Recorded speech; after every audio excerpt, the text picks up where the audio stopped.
All righty. Well, it's a pleasure to be here with y'all to get to chat about natural language processing, subfield of data science, which I am very, very excited about. I'm very passionate about it. I work on it in a day-to-day basis, and it's very, I find a good amount of joy in being able to present it to you. And as soon as IK asked me, I was like, of course, let's do it. So I'm really looking forward to it. We'll go ahead and get started. I kind of do a bit of intro stuff. I think some people are still kind of coming in. Yeah, we can go ahead and get started now and go through some slides that I have prepared for y'all about the intro to natural language processing. My goal for y'all today is kind of show y'all, kind of the basic techniques, but also kind of show you kind of where natural language processing almost in some sense kind of started and where we're at now, and then where it's going to kind of go in the future, right? So, we're going to talk about things like large language models towards the end, some research that's happening, and kind of show you from a viewpoint of how it's actually being used in industry today. So that's something I'm really excited to show y'all today. So we're talking about some of the basic stuff, but also we're talking about some of the more advanced stuff later on during the presentation. So let me go ahead and I will share my screen, and then we can go ahead and get started. All right, so let me go ahead into a view. And if there are any questions during the presentation, please feel free to interrupt me. I'm totally okay with that. As long as y'all are okay, I'm okay. And just to make sure, can everyone see that? Are y'all good to go? Can y'all see the slides? Give me the thumbs up. I think we should be good to go there. Can y'all see that? Cool. All right, sounds great. Again, if you have any questions too, feel free to put them in the Q&A or put them in the webinar chat. I have both those windows open. So, if you want to, ask me anything, we're happy to kind of stop and chat for the next hour, okay? So really looking forward to it. So for those of y'all who just came in, today we're gonna be talking about natural language processing, kind of like a 101 course. But my goal is to kind of show you, kind of the basic methodologies, but also show y'all where we're at now in the industry and then where we're planning to go in the future. So that way you kind of get like a well-rounded, kind of viewpoint of NLP. But before that, who is actually talking to you, right? Who is the person that is actually going to be presenting to you for the next hour? Okay. So I probably haven't mentioned it yet, but my name is Andrew Castillo. I'm a data scientist at a healthcare technology company called CoverMyMeds. We are in the pharmacy kind of portion of kind of a greater company called McKesson. If you're not familiar with CoverMyMeds, a lot of what we deal with on the pharmacy is going to be essentially a lot of prior authorization process, right? So pretty much just trying to get approvals for medications that otherwise wouldn't have been approved by your insurance plan. Okay, and a lot of what we do on the data science team is essentially trying to predict whether PAs are going to be needed, whether PAs are going to be approved, what factors influence the PAs, so on and so forth, right? And a lot of what I do in my day-to-day work is really kind of focused around the NLP side. So a lot of what I do is try to understand the question sets on those prior authorizations and try and figure out, which factors influence the outcome of the PA. Can we look at a question and kind of understand, reverse engineer why that PA got denied, so on and so forth. And a lot of what I do has been, again, focused on the NLP stuff, building out statistical models to kind of model that behavior, building out anomaly detection tools for those kinds of things. So it's a myriad of different things, but with a big focus being on NLP very recently, I would say. So as a field, like I said, that I love, I'm always passionate about that. So I'm excited to talk to you about this cool stuff today. If there's any questions on kind of like what I do in my day-to-day work, we can always talk about it afterwards. I'm always happy to chat. All righty. So natural language processing, right? It's kind of do like a basic 101 kind of understand of what it is, right? Like what is it actually meant by that, right? I know people maybe are at different points in their career and they kind of want to understand what a basic viewpoint of it is, and then from there we'll kind of build. Okay. So what is natural language processing? Oftentimes you're going to hear me refer to it as NLP. Okay. So the crux of NLP, and I kind of put it right here in the slide, right? But the crux of NLP is to essentially train computers or machines, right, to understand the nuance of language. Okay, so that right there is essentially if somebody comes to you up on the street and they ask you, hey man, what's NLP? That's like a one-liner. Okay, it's essentially to try and teach machines to understand the nuance of language, things that are so intuitive to us, right? As humans, right? Like when I'm speaking to y'all, right? I know kind of what that next word is going to be in my brain, right? Or maybe like the grammatical kind of nuances of English, we're familiar with, like when we're reading it or when we're writing it, right? But think about it now, right? Like if you're trying to learn a new language, for example, if I'm trying to understand things like Norwegian or German, languages I don't speak, right? That can get pretty tricky, right? Because you have to understand a new framework in which to be able to communicate information, right? This is kind of the same thing what we want to do with NLP, right? With NLP, we want to teach these machines or models, right, how to understand language and be able to comprehend it, right? We want it to be able to understand the same exact patterns that we can as humans, right? And essentially what we want to do is we want to use that enhanced comprehension that we kind of trained them to do and that they can now, understand to accomplish human-related tasks, right? That involve kind of a human intervention, right? It's kind of the big thing with NLP is that usually, there's some kind of framework or objective that humans need to kind of try and do. That's really hard for machine to do. And NLP kind of develops tools and resources to be able to do that, right? This is kind of a big thing with like GPT models, right? And people are able to say, hey, can you code this up for me? Or, why does this happen? Can you complete this story? So on and so forth, right?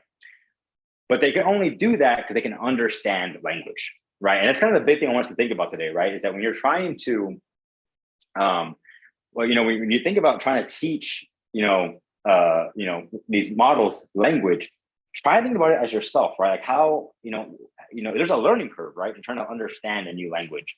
It's the same thing we have to do with these machines. And when you think about it, right, it kind of gets to my next bullet point here is that in order to truly understand a language, you got to practice it, right? How do you practice it? You read, you write, you watch movies, you watch videos, right? You do a bunch of different things, right? And it takes a lot of time to develop, right? And because of that, right, it's kind of the same thing with these models. Now granted, they can learn it much faster because, we can speed it up for them, right?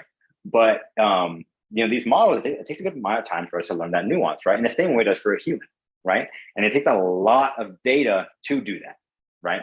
It takes a lot of data to be able to teach that to them. The data can be in a structured format, a semi-structured, kind of like an XML format, unstructured, so on and so forth. But it takes a lot of data to teach these models kind of what that nuance of language is, what the patterns in that language is that it needs to actually understand, okay? And a lot of the techniques that they do with NLP just uses advanced mathematics and statistics, pretty much just understanding, in some ways like co-occurrences between words and phrases to understand that nuance, okay? And there's different ways that we'll be talking about that today during the presentation. But that kind of in a nutshell is what NLP is, y'all, right? It's essentially the big thing is to try and teach machines or computers, how to understand the nuance of English or German or French, Spanish, whatever it may be, and to try and use that enhanced comprehension to do various tasks that may involve a human in some capacity. Okay, so I'll have to say, what are those tasks, right? So there's various things. So you have things like machine translation, right? So how would you translate something to a different language? You have something like on your phone, you might have like Google Translate, for example, right? That's a big thing, right? What about like sentiment analysis, right? So as sentiment analysis is almost like trying to understand emotion in text, right? Like when I'm speaking to you, or excuse me, when you're reading something, right? If somebody puts it in all capital letters, that might, if they say howdy, right, in all capital letters, that might mean something than a lowercase howdy, right? Or they put a bunch of exclamation points, right? We intuitively as humans can understand, oh, wait a minute, like they're saying that they're being really happy, they're being very cheerful, right? It's kind of the same thing with machines. Right? We got to teach them, okay, how can we interpret that emotion, right? Or how can you understand like suspicion or sarcasm, from text? Those kinds of minor things that we almost like take for granted as humans, we want to try and teach it to humans or to the models, that way they can understand that, right?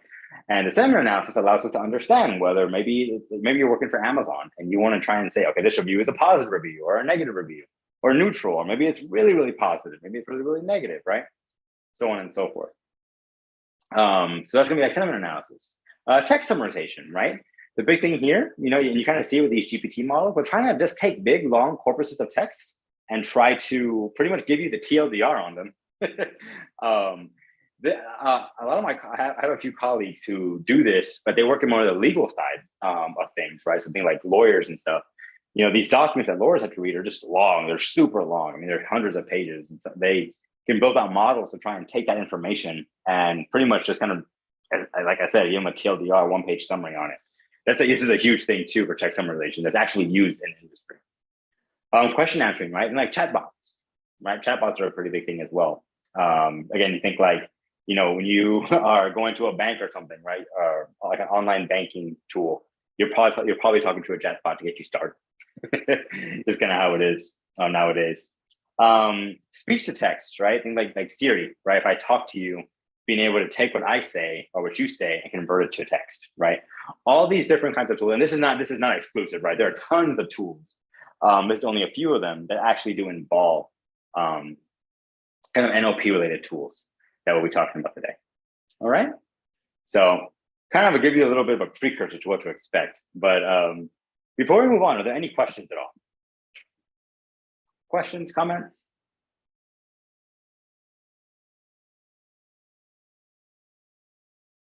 Awesome. Sounds great. Sounds great. All righty. Cool. Okay. So let's go ahead and move on. So what are some methodologies that we can use, right? So what are some methodologies? So there's various things to kind of consider with NLP, right? So the big thing that you want to think about, right, is when you have text, right? Text itself, we can understand text, but how do you teach a machine who can really only understand like numerical values, right? Or bytes, right? This text, right? So the text itself is an unstructured value, right? It's, if you can read it in, it's just going to be a plain text, right? So how do you actually convert that to a numerical kind of component, right? Because any kind of, I don't care if you feed it in a neural net, boosted tree, whatever you want, it needs to actually look at structured data in some capacity, right? So the question to ask yourself with NLP, and one of the first things you learn in these basic classes, is it's going to be to try and understand how do you convert that raw text to a structured representation, right? And this is where the idea of kind of this typical kind of workflow of NLP comes into play, okay? So I'm going to give you an example of how we do this, of how we turn the structured or unstructured version into kind of a structured kind of format, okay? And then kind of show you some of the things that we can do with it, all right? So the big thing, right, when you're looking at text data, and this is something I deal with on a day-to-day basis, right? But whenever you have text, there's more than likely a human element involved in it. And because there's a human element involved in it, right, that usually means that you're gonna there's a lot of noise and there's a lot of mess, right? Especially when it comes to text, because people can write in different ways. There's typos. Maybe you're doing a tweet versus doing a professional document, whatever it may be, right? There's tons of different nuances you have to kind of keep in mind, right? So one of the first things you want to do when you're trying to get this unstructured data into a structured format is you want to try and you need to clean it and you got to normalize it, right? So I give one example here, and I'll kind of talk to you some different ideas here, right? But the text that you're looking at here, it says, "OMG, this is the best thing ever. Love it so much." Hashtag awesome, hashtag amazing, with some emojis behind it, right? So when you're looking at this, right, and I want to say, okay, well, we got to clean this up before we do anything with it. So, depending on what you want to do, right, the first thing you want to think about is say, okay, well, I kind of put it here for you, but like, is this best kind of long format? Is that really necessary? Or can we just use like best? Or is the misspelling of love, can we just actually write that as just LOVE, right? Same thing with it. Do we need to have all that excess repeated characters, right? We need to first kind of trim that down, right? And we would do all of this like in Python, right? Maybe you want to remove some excess punctuation. Maybe like the OMG, maybe you want to just standardize that a little bit to be more like, oh my gosh, right? That way you can kind of maybe split that up a little bit, right? So you want to clean that up and you also want to normalize it, right? And maybe when you normalize it, another common thing that you want to do is, you see how some things are lowercase, some things are uppercase, right? So oftentimes when people do this, they actually just straight up just lowercase everything, just to kind of get everything on the same scale. And when you do that, you actually allow for less possible vocabulary appearing in your text, right? So that's another thing that can happen, right? Or maybe you want to take the emojis and you want to either remove them or you want to replace them with a common emoji, in this case, like a heart or something, right? That way it's kind of uniformly sentiment. Depending on what you want to do, the hashtags may or may not be interesting, right? So you might want to just remove the hashtags and just leave amazing and awesome, right? Maybe you're working for like Twitter and you need this in there. That way you can understand it, right? So kind of depends on the use case, right? But this is a situation where you have to clean and normalize text, right? This happens a lot. And this pretty much is a lot of the work, the work that happens initially is trying to clean it and understand, okay, if you clean it, is there a way to essentially make it useful after the fact, okay? So that's kind of the first thing that you want to do before you try and take your unstructured data into a structured format, right? It's pretty much just kind of clean it, standardizing it, and normalizing it.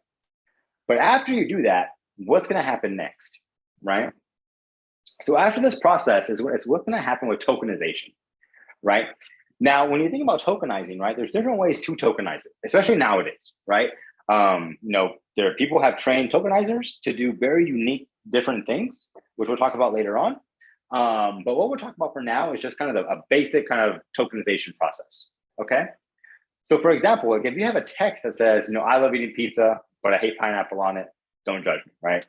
So you want to look at this, there's different ways to tokenize it, right? Let's say first off, you wanted to actually just tokenize sentences, right? So maybe you really don't care about breaking up words, but you care about breaking up sentences, right? That's what it means by tokenize, right? I'm taking my text and I'm breaking it up into chunks, okay? So if I want to break it up into chunks of sentences, I can do it like this, right? Where I have, my text and I want to pretty much break it up on the punctuation. So I'm going to go ahead and have my first token will be this guy and the second token will be this guy, right? Or maybe you want to take this entire text, you want to then do a sentence tokenizer, and then after each sentence, you then just want to straight up just tokenize each sentence like this, so that each sentence now is going to have its own unique words being split up. Okay, so you have this guy. What you do is you take each word and you pretty much put it into its own format within a list, and you even keep the punctuation there. Okay. But in this case, maybe you don't even need to sentence tokenize it. Maybe you just want to straight up tokenize the entire text from the get-go. That's also okay. The big thing with this, right, is that there's different tokenizers for different things. So there's tokenizers that do this. Maybe you have a bunch of emojis inside of your text, and you need to actually tokenize that as well, right? There's things like in Python, like with tweet tokenizers, right, that will keep the emoji in one form, or keep the hashtag inside of your hashtag awesome, right? Different tokenizers do different things. This is kind of like a basic uniform tokenizer, just to kind of get us started. But I want us to kind of keep that in mind, right? Like there's different ways to take your sentences and then chop it up into different pieces, okay? There's tokenizers that pretty much take your text and they break it up into characters, right? So instead of words, you almost have like chunks of characters that you want to tokenize, which is also an option to avoid this out of vocabulary problem that we used to call it. Okay, so at this point, right, we have our unstructured data, we have it cleaned, we got it normalized, and now we have it tokenized, right? So now what can we do with it after that, right? We have this tokenized, we have this big long text, and we've broken it up into chunks. So what can we do with it? Okay, so in this case, what we want to start thinking about, right, is how can we actually start getting these tokenized words, right, into some formats that are useful, right? So there's 3 different formats I'm going to talk to y'all beforehand, and then afterwards we'll kind of get into some more complicated things. But real quick, we want to kind of start talking about what's called the bag of words method. Then we're going to talk about what's called TF-IDF, or term frequency inverse document frequency, and then we'll have word embeddings, okay, which are kind of the precursor to some of the more complicated things we'll talk about later on. But let's start off with bag of words, right? So what's bag of words? And again, if there's any questions, y'all feel free to put them in the Q&A and we're happy to answer them. Okay. So what's the bag of words method here, right? So the bag of words, right? Essentially, imagine you have a bunch of reviews. Let's say, you're working for, so like in this case, some restaurant service or something, and you have a bunch of reviews, and you want to try and understand something about those reviews, right? So assumed you normalize everything, you cleaned everything up, you were able to kind of do all the precepts we just talked about. What you want to do, right, is the first of the bag of words is you want to create a vocabulary for your corpus of documents, right? You might have a bunch of reviews, maybe you might have tens of thousands of reviews, and you want to create a vocabulary that those rules are based off of, right? So you pretty much take all your reviews, you tokenize all the words, right? All the reviews, you have a bunch of words, right? And what you're going to do with that, all that vocabulary, is you're going to say, okay, I know which words can appear in my corpus of documents. So what I want to do is pretty much say, okay, for each review that I have, right, can I create a matrix, right, that kind of maps the reviews to the words? So the way you do that is that each record in your matrix is going to be a review, and then you're going to have a feature. All the features in your matrix are going to correspond to one of the words that were inside of your vocabulary, right? So I'm going to have one feature for the, one feature for food, one feature for was, delicious, so on and so forth, right? So I have reviews as the records, the vocabulary as the features, right? And then the entries inside the matrix are going to count the number of times that each of the words inside the reviews appeared, right? So for example, for review 1, right? For review 1, if you look at the word food, I'm going to have review 1. I'm going to have a bunch of zeros, except with food, right? And food, I'm going to have it as a 1 because food appeared once in that review, right? Then I'm going to go to, like, let's say was, right? In that same record, I'm going to have that food being 1. And then for the was word, I'm going to have a 2 there, right? Because was appeared twice for that review, right? Delicious, I'm going to have in that record, I'm going to have delicious appearing once. Excellent appearing once. The is going to appear twice, right? So I have a review, and I'm pretty much going to say, okay, how many times do each of these words appear in that review? And I'm going to say, okay, it appears once, twice, 3 times, whatever it may be. And I'm going to put all those numbers inside of that record. And all the other words in my vocabulary, they're all going to be zeros because they didn't appear, right? So for example, like in review 1, the word restaurant does not appear. So where there's restaurant up in the feature, that's going to be a 0. Noisy, that's going to be a 0. Portion, that's going to be a 0, so on and so forth, right? So in this way, right, bag of words is pretty much just counting the number of times words from your vocabulary appear inside of your review, okay? That's all the bag of words is. It's pretty much kind of saying how many times, like a term frequency, right? How many times do certain words like the or food, was, delicious, so on and so forth appear inside that review? And the idea behind that, right, is that if a word appears more often, it could either be more or less important, right, to do subsequent down the line tasks, right? So we kind of have this bag of words framework, right, where we're counting up the number of times words appear. But what people realized is they say, okay, well, the bag of words is awesome because we're counting frequency of words, right? Like, again, I had the review and I, the appears twice, was appears twice, delicious appears once, so on and so forth, right? But like the frequency of words, like, doesn't really mean much, right? If you can't really say something about it, right? Because of the rarity of the events, right? So for example, like if you have one document about a dog that appears 3 times, right? And you have another document about a dog, or excuse me, you have another document in which dog appears 10 times, right? Well, you might think the second document is more relevant to dogs, right? But what really are we not taking into account there, right? We need to take into account the number or the length of the document that dog appeared in, right? So if in the first document, dog appeared 3 times, but it appeared in a 30-letter email or a 30-word email, right? Versus the second time where dog appeared 10 times, but it appeared in a novel, a novel that was 300 pages or something, right? Dog might be more relevant in that first one, right? Because comparatively, this is 10% of the document relative to however many words we have over here for something really much smaller, right? So you need to take into account kind of a normalized term frequency, as we call it, right? So not just number of times dog appears, but how many times does dog appear relative to the document that it's in, right? That's kind of what this term frequency vector that you're looking at here is referring to, right? How many times does, we saw that was appear twice, the appears twice, but how many times does it appear relative to how long that review is, right? If people are complaining about it being noisy, does noisy appear multiple times? If it does, it might be important, right? This is the idea of term frequency. We're trying to get like a percentage of the number of times the word appears, right? But then you also have this idea of a inverse document frequency, right? So what is that? When you think about this, you think, okay, well, if I have 10 reviews, right? And 3 of them contain the word noisy, right? I then say, okay, well, I have 10 documents and 3 of them contain the word noisy, right? Or excuse me, if I have 10 documents and 3 of them contain the word noisy, right? That means 3 documents, right, out of 10 contain that word noisy. That's called the document frequency, right? So 3 out of 10 contain the word noisy, right? Or 3 out of 10 contain the word restaurant, or 7 out of 10 had the word plot. I don't know, something like that, right? The inverse document frequency is going to be the reciprocal, right? Reciprocal is probably a better word. But the idea behind that, right, that the inverse document frequency, right, is essentially saying, okay, this TF-IDF, it's a scaling factor, right?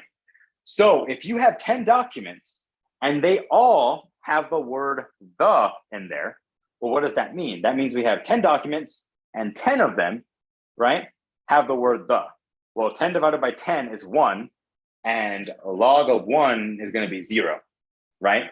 So for that word the, our TF-IDF is going to say, well, wait a minute. I mean, if it appeared in every document, it's probably not important. So we're going to take that word the and we're going to scale it down to 0. Right? Or comparatively, if it maybe did not appear enough times, maybe we might scale it up to be too big or too small, right? So this TF-IDF vector is kind of giving us a way of understanding, kind of normalizing how oftentimes words appear, but also taking into account essentially like the number of times our words appear across all the documents. So not just the number of times the word appears in the document, but also across all the documents inside our corpus. Okay. So that's kind of like the next step of how we would try and understand how to take this unstructured data into a structured format. Okay. But then what happens after that, right? This is kind of where the more advanced stuff comes into play, right? So people kind of realized, right? Like, way back in like 2014, 2013, right? Like, okay, we have this numerical, okay, we can count words, we can see how many times they appear in the document, then across all the documents, that's cool.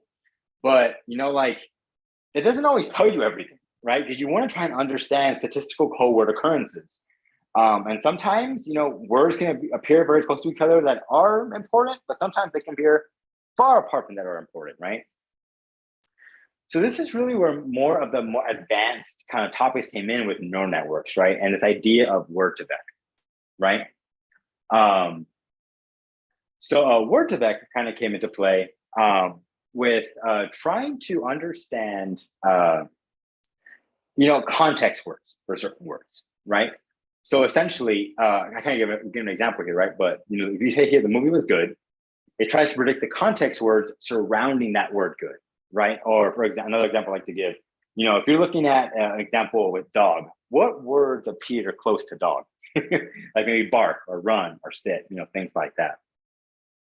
And people try to develop a process to essentially not just be able to create a kind of word occurrence, but what's called a word embedding based off of those kind of statistical co-occurrences, right? And this is where these idea of the neural networks kind of came into play. And we'll kind of get more into it here in a second, but word-to-vec essentially is trying to learn a bunch of different documents now, right? And there's 2 different ways of thinking about word-to-vec. There's this kind of continuous bag of words method, or there's a skip gram method. They're very similar, With continuous bag of words, you have the context and you're trying to predict the target.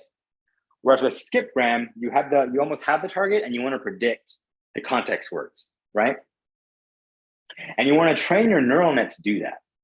And when you train your neural net to do that, it can essentially try and capture relationships between words and be able to capture relationships between the frequency of those words as well, right? Which is very, very interesting. And throughout all of this, right, we have this bag of words method. And again, and with the word to vec, what happens is you do get these word embeddings, right? So you can say, okay, here is the word bark, and here is a vector representing bark, right? That is going to be some length long. Here is another vector for sit. Here's and a vector for sit. We have another vector for cat and the vector for cat, so on and so forth. And with that, if we go back to this first picture here, whoops. We have these vectors for various words, and we can see, okay, well, how close together are those words to each other, right? And you can kind of check that with like cosine similarity. But in theory, if those vectors are closer to each other, right, the more relevant they are to each other, right? It's like man and grandfather will be closer together, or like child and infant, right? Because maybe those two should be, I mean, we know contextually that those two should be pretty similar. Or maybe boy and man, right? They should be farther apart. Or boy and girl should be farther apart, right? So these word embeddings, we essentially are now, instead of just thinking about these just word occurrence vectors, we have a deeper kind of nuanced understanding of them by representing them as vectors generated from these neural nets. And with those vectors, with those vector representation of words, we can try and understand different things, but more nuanced things, because there's more patterns to be discovered in that case. It's really not just number of times words appear in documents, okay? So as a quick summary, okay, we talk about different methods, right? We talked about bag of words, which is pretty much just kind of counting the number of times. It's simple, very simple, frequency-based interpretation. We have the TF-IDF, which is kind of like a scaling term, right, of the bag of words method. We have word to vec, which is pretty much going to be an embedding. So it's kind of taking a neural network, and we're kind of just taking these words, and we're going to give each word a new kind of latent vector to try and understand what that word means relative to other words and how close they are to each other, okay? And then you also have this thing called, the other method called glove, as well as fast text. There's two different ways. There's two other methods here that are similar to word to vec. But glove, all we're doing there is pretty much just trying to understand co-occurrences and trying to predict the number of times those co-occurrences occur, right? So instead of with word to vec, does, it pretty much tries to calculate the number of times, like, it pretty much looks at every iteration of dog and bark occurring next to each other, right? With these skipgrams, right? It tries to understand, like, okay, dog and bark occur here, dog and bark occur here, dog and bark occur here. So it will do it however many number of times it happens, right? Glove tries to say, okay, well, instead of looking at that each time it happens, is there some way that we can calculate the number of times it will happen, right? So if it happens n times, glove tries to predict that number n, right, ahead of time. And that's kind of what the model's trained on. That way, it's a little bit faster. That we don't have to worry about calculating this each time you go through it, and it's faster as well. So it's more efficient. And fast text, I didn't put it in here, but fast text kind of takes that same problem, and instead of looking at like skipgrams, it almost looks at like it's a character level model, right? So we instead of looking at words, we're looking at like maybe characters grouped together to try and understand patterns. Okay. But all that to say, right, y'all, is that all these different methodologies, the main thing I want you to get from this is the fact that we're trying to pretty much take this structured data and represent it numerically, right? And try to give it a representation that can be used for later on down the line purposes, okay? And what people try to do with this is they try to do various different things, right? They try to do this with machine translation, summarization, a really early preliminary chatbots, right? Think about things that are trying to predict that next word, right? With language models, right? Language models have been around for forever, right? I know nowadays we see GPT, we see BERT, we see Llama and Falcon, all these big beefy models, right? But before that, y'all, there was very basic rudimentary things, right? Like latent semantic analysis or latent Dirichlet allocation, right? Or doc-to-vec, right? These different types of methodologies, which are trying to embed information in there, right? And all these different kinds of models they're trying to do is they're looking at co-occurrences, right? How many times does dog appear next to bark? And, can we try and model the next word that's going to appear in a sentence based off of those co-occurrences, right? These language models have been around for a long time. Gosh, since like the 90s, right? They've been around for a long time, or early 2000s, right? And methodologies have been built on that, right? So one thing I haven't talked about, I'm gonna kind of mention briefly, but we kind of have these basic kind of, I call them like fundamental models, like like LDA and LSA, things like that. But then people kind of got to this kind of understood about like, okay, what about more like recurrent neural nets, right? Or like LSTMs and things like that, which I won't get into just for time purposes. But we kind of took a step above that, right? To do these kinds of examples. But even then, people realized, okay, with these recurrent neural nets and LSTMs, there's a bottleneck issue, right? When I'm trying to translate a sentence, right? And it's the same thing with the basic models too. What people understood way back when is that if I have a sentence, right? For example, let's say I want to translate to Spanish, howdy, how are you? My name is Andrew Castillo. I'm a data scientist, right? That's not too bad of a phrase to translate, right? But as the phrase gets longer and longer and longer and longer and longer that I want to translate, right? What happens? Right. Well, what happens is all that information needs to get compressed into some hidden state before it can almost get decompressed, right? And it's kind of a similar thing here with the language model, right? There's too much information to kind of pack in before we unpack it to do a translation, for example, right? People realize this with these basic models using the kind of the Word2Vec and TF-IDF and all that good stuff, right? They understood it with the RNNs and LSTM. We still are facing this bottleneck issue. So how can we get out of this bottleneck issue to do these kinds of tasks, right? Because these tasks are trying to do machine translation or doing a chatbot, right? Like there's a lot of information. If you go to ChatGPT right now, you can feed it some paragraph, and assuming it doesn't fall out of the context, which I think it's actually pretty darn good now, you can pretty much feed a paragraph of information. It can spit something out, right? That's a big revolution that's happened, right? Because before, it's been hard to do that. Because there's too much information to unpack in that. And this is really where the idea back in 2017, I would say, of the large language model that we see it today is really revolutionized. And this is where the idea of kind of the entry of the world, as I call it, of LLMs. Okay, large language models is where we're really going to shine now. And to end the presentation, I kind of talk about this for a second, about LLMs and kind of what they're doing here, to try and take that information and try to uncompress it. That way we can do these tasks that we see. Okay. Well, before I move on, any questions at all? What we're saying there?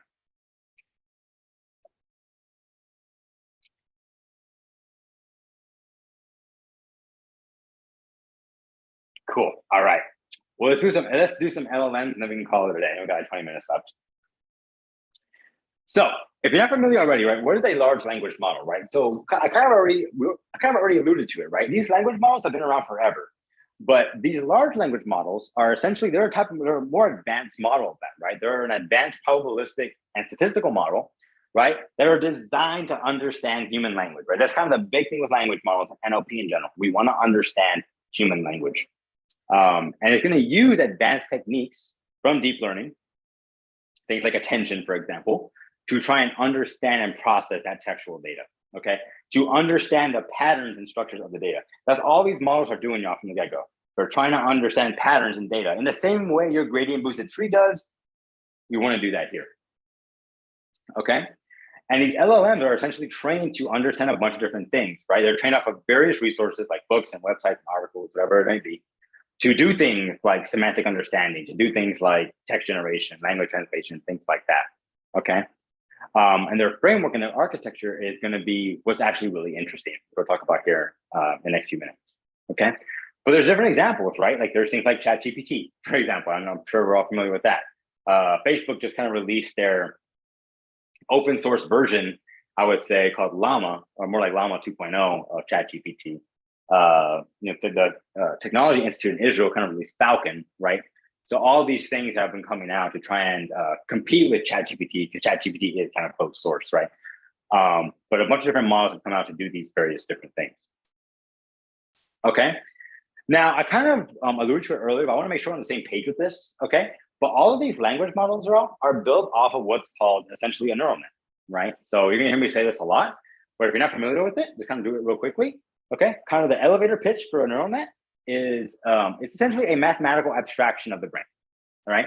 It's a series of algorithms that are trying to essentially, they're using, advanced math techniques to understand intricate patterns, right? And we're pretty much trying to make information flow through the neural net, flow through the model, right? And essentially allow the model to understand and learn from itself, right? Understand from its mistakes, and make a better overall adjustment to what can be learned, okay? These neural nets kind of form the backbone of a lot of different things in industry, but in particular, these language models. So I want to at least make sure we're on the same page with it, okay? They're really good to do things, to understand basic things that involve human intervention, okay? But even things with these language models, like in Word2Vec, do use basic, even just feed-forward architectures, okay? So just make sure we're on the same page there. But this is kind of the big thing, right? So how are LLMs built, right? This is really where, the rubber meets the road, right? This is where all the hard stuff comes into play, okay? So the LLMs, right, are based off of what's called the transformer architecture, okay? As well as a modification of what's essentially known as attention, right? So back in 2017, right, Vaswani from Google Brain, right, and all these other authors pretty much came up or developed this transformer, what they call a transformer architecture, right? And the architecture is right here. And honestly, y'all, it's not that crazy. It's actually very simple. When you have this, you have the encoder block here and you have the decoder block here, right? And what they said pretty much is, they had this idea of attention. The idea of attention was well known before attention is all you need that came out with the transformer architecture. Attention came out like in 2015 or 2014, if I remember correctly. But what they claim in this paper, Attention is All You Need, where they developed this architecture, is they really just needed that attention mechanism, but just using it in a very nuanced way, okay? So you might be asking, what is attention, right? So attention itself, in a nutshell, is just trying to understand, okay, we're trying to teach the model, right? If I'm trying to translate a sentence, right? Do I really need to pay attention to the entire phrase that I'm packing in here, right? Like, for example, let's say I want to translate, the dog went to the park and ran with the other dog, right? I want to translate that to German. When I'm trying to predict the next word in the translation, do I really need to understand the entire thing, the entire previous sentence? Or do I only really need to understand bits and pieces of it, right? We as humans, like I may not necessarily need to understand the entire thing. I may need to understand one portion of it. And then for the next sentence, for the next word, I'm gonna need the previous two portions. For the next word, I'm gonna need a previous subset, so on and so forth, right? Attention, and more in particular, self-attention, which we won't go into the nuances of that just for today for timing purposes. But attention is pretty much trying to say, okay, in this sentence, which words do I actually need to weight more, or in other words, pay attention to, hence the name, pay attention to in order to make that translation, right? And this Attention is All You Need paper, they built it based off of machine translation. That was their goal, right? And that's kind of the idea, right? Is I have this whole phrase, instead of bottlenecking everything, let's just take it out and it's only translate the next word based off of a few words in the original sentence, okay? And what we're gonna do is we're gonna take the weights and we're gonna try and essentially assign each word a weight and then make each weight stronger or weaker depending on which word I need to attend to at the time I'm making the translation, okay? That's what all of these attention boxes you're seeing here are doing, essentially, okay? It's kind of different with the encoder and decoder portions, but that's kind of the intuition there, okay? Which words do I need to weight more in order to make the next part of the translation, okay? I think I talk about it here. Yeah. So with, before I get to the next slide, just real quick. So with LLMs, right, and this transformer architecture, right? I want us to kind of think about the transformer architecture is awesome because it was invented in 2017 when this paper came out.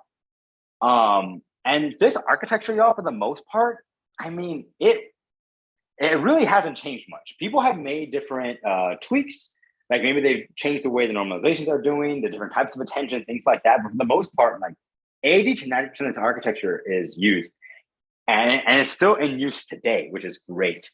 But more importantly, the big thing, the way I think about these transformer architectures is almost like it's almost a convergent point for a lot of fields and that require some sort of deep learning, right?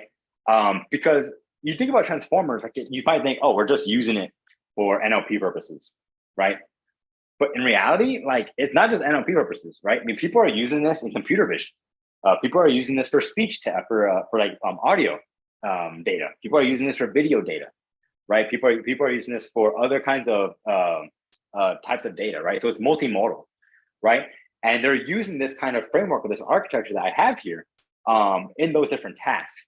So it kind of took all these different fields who are maybe using different types of convolutional neural nets or recurrent neural nets. And it's almost kind of bringing them together and using the same kind of architecture to solve different problems.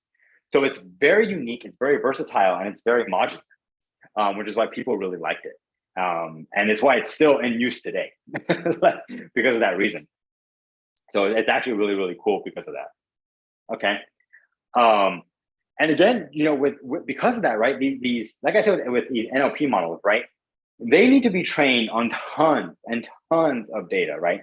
There's a tons of information needs to happen. There's papers. If you read the research, there's papers that are trained on millions, billions, or even trillions of tokens. I know this latest version of Llama and Falcon in particular have been trained on trillions of tokens, whether that be words, characters, subsets of characters, things like that. And they're trained from various sources, things like books, social media, communication companies like Slack, Discord, Reddit, things like that. And moreover, in these neural network architectures, there are billions of parameters. Remember, the parameters in a neural net are pretty much the neurons in the brain, right? It's how you can understand information. These models can understand information. So you have all these tokens that are being fed into our neural net, but then you also have a billion parameters that need to be updated, right? That's huge. Like that is humongous, right? We need to update the brain with a skill with these parameters, was really important. So because of that, right, training these models is very, very, very computationally expensive, right? From scratch, at least. From scratch, it's very computationally expensive. And not many companies have the resources to do that, if any, outside of like the big ones, the big tech companies, okay? These LLMs are very expensive to train. You can't just go to like, for now, like in my company, I can't say, let's train an LLM from scratch. We're like, well, why? And how much is it going to cost? It's not cheap, right? And you need tons of data to do that. You need the infrastructure, the architecture to do that, right? You can't just train this locally on your machine, at least big ones like you see with Llama and stuff. So that's another big thing to keep in mind, okay? And because of that, they can be very difficult to productionize, right? That's without the correct infrastructure. This is something that I'm currently dealing with in my company. It's trying to get these things productionized and do it in an efficient way because they're just so big and beefy. These models, y'all, even if you're fine tuning it, can take hours to days and weeks, depending on which model you want to fine tune. They can get pretty intense. So something to keep in mind there, okay, with how these things are built. I also have this language model tree, which I think is actually pretty cool. I like this tree a lot because it kind of paints a picture of everything we've seen in NLP with the language models up until this point, which is pretty awesome. If you see, like 2017 really was kind of almost the starting point of how we see NLP today, right? With the language models, where we kind of started off with GloVe and fast text and word2vec, but then we slowly built our way up. We have this Elmo and UML Fit and Ernie and Bart and Bert, right? We kind of have the encoders right here. Then we also have the decoders. We have both of them.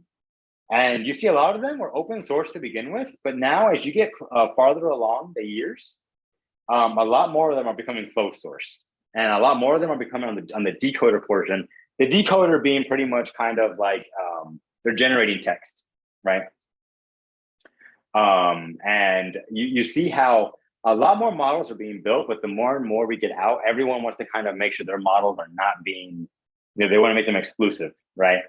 So it's not as open knowledge as it once was way back when. So I think this is really cool to kind of take a look at because it does show that evolution and where we're going. You see GPT-4 and Llama and all that stuff coming up. And you know, Google for the most part and OpenAI have really dominated the space, as well as Facebook. But you know, more and more companies are trying to get into this field to try and to build more LLMs. So there's some kind of concerns in the NLP space, but also just with LLMs in general, right? So the big thing with LLMs is you want to make sure you understand what data they're trained on. Oftentimes, people will build them, but they won't take into account what they're actually doing as far as what data they're to use, right? So for example, you know, healthcare data, like what I work in, it has a very unique kind of syntax, right? Same thing with like banking, same thing with like finance, same thing with like other domains, you know, government, whatever you're looking at, right?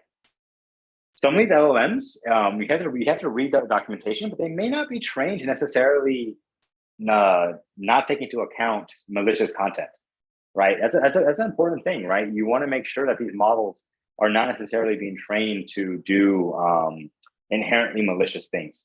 Okay, so that's a big thing, and it's oftentimes why companies, for example, like Bloomberg is a very big. I like to think about Bloomberg because they're a good example of this. It just came out recently. But they kind of realized, like, hey, y'all, like none of these models off the shelf really do what we want to do for their app. So they just built their own GPT model, and they, not surprisingly, called it Bloomberg GPT. But they built their own infrastructure that hired an entire team of MLEs to pretty much go in and build their own Bloomberg model or their GPT model to do what they need to do inside the app, which is pretty cool. So definitely keep in mind, right? Like, what data are they actually trained on? Another big thing you see in industry a lot is that LLMs and AIs are not silver bullets, right? They're not going to solve all your problems. They can hallucinate. They can be gullible. You can train them to kind of, or not even train them, just kind of lead them on with responses. They're not going to be an NLP on. You have to have a way to measure risk. That's always a big thing with that. Another big thing is they're going to be that LLMs are intelligent, but they're not sentient. Okay, you know, oftentimes, you know, people come to me like, "Hey, you know, is Skynet coming back?" Or is, you know, from Terminator? Like, no, man. Like, you know, these models at the core are just understanding probabilistic patterns, but they're doing it really, really freaking good. You know, they're doing it really, really awesome. They're very convincing, but no, they're not thinking. Okay, they're doing what we're asking them to do. Okay. But it's based off of this transformer architecture and all the parameters that they have. That's why. It's because they're able to do that in a very, very awesome way, which is cool. But also to the untrained eye can be pretty scary. So something to keep in mind there. So just a quick summary here to y'all. Again, LLMs and just NLP in general, right? They're an interesting architecture. They do a bunch of different things. It's a commonality of a bunch of different disciplines, which is fantastic. There's a ton of different language models with a ton of different use cases. And they dominate the space right now, guys. I mean, this is the big thing. They're dominating the space right now by a long shot. A bunch of people want to use AI and these language models to do various things. They think they solve everything. You know, I get requests all the time at my work for these kinds of things. It's, you know, they're great and they're awesome, but they do come with risks. They do come with things that they need to be assessed before you try and use them in your day-to-day work. So something to keep in mind there. Okay. And then my last slide here before we go, whoops. I want to talk to you about kind of NLP at IK. So at Interview Kickstart, everything I just talked to you about today, y'all, we pretty much do in, just very, very in a very detailed way. So we actually currently have 3 modules for this, right? Like I said, there's so much content here, right? So we have three different modules here.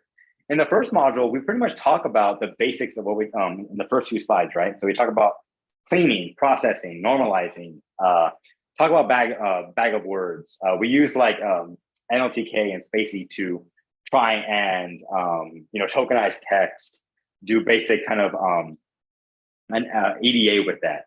Try and understand word embeddings with like Jensen and build out word effect models and Glove and things like that. Do things like sentiment analysis and image captioning, right? So we kind of build that foundation in that first module, which is fantastic. But then once we have that foundation set, we have 2 other modules. In the second module, we pretty much develop all the sequence to sequence modeling, right? So think like we kind of talk about LSTMs here, right? And how we actually use that in language modeling. As well as we start introducing the transformer architecture, but in particular, attention. Attention is a very big thing that gets talked about in the second module here, because again, that really is kind of the building block or backbone of your transformer architecture. Okay. And again, we do this, it's not just lectures, we give coding examples, we build things from scratch. We kind of fine tune things in code using PyTorch and TensorFlow, primarily PyTorch, but we do all that from the ground up, right? So we talk about all of this, but then we spend an hour and a half just coding up an example for how to actually build out these neural network models, these transformer models from scratch to show y'all how they're actually being used in industry as well, which is fantastic. And then after that second module, we kind of do the exact same thing with building all the models from scratch and things like that. But we talk in NLP3, this is kind of like modern day NLP. So we talk about things like, what are some more advanced encoder models, decoder models? Let's take transformers again. And then we code something up from scratch to kind of build out our own, miniature BERT, fine-tune Roberta, to do a specific task. How can you actually do that in PyTorch, right? We kind of show you how to do that from scratch. And we give you all the theory behind it as well, which is pretty cool. So all of this here is pretty awesome, y'all. Kind of a little spiel here, but we do this from the ground up. We do it in a lot of detail to kind of show y'all what that looks like. And it's a pretty fun module. I think it's really cool. I'm really looking forward to teaching hopefully soon because I think it's really interesting. But yeah, this third module is awesome because we pretty much go into all the different modern language models and dive more into their architectures, both in theory, but also in code as well, which is pretty great. Okay. But anyways, y'all, that's kind of the idea there for NLP. I want to thank y'all so much for your time for this last hour. I think we finished right on time, which is awesome. Yeah, that's pretty much all I have for y'all today. Really appreciate y'all's time. Thank you so much. That was an introduction to NLP, and especially here at IK.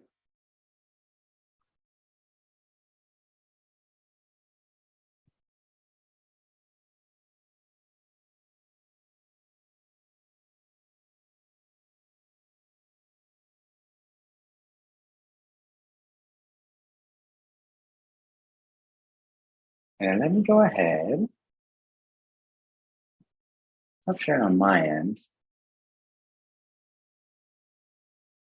Okay, and I can stick around and answer some questions if y'all have some. Oh, I think I got it.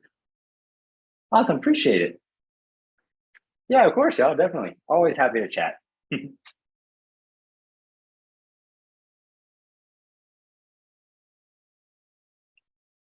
Cool. And yeah, awesome.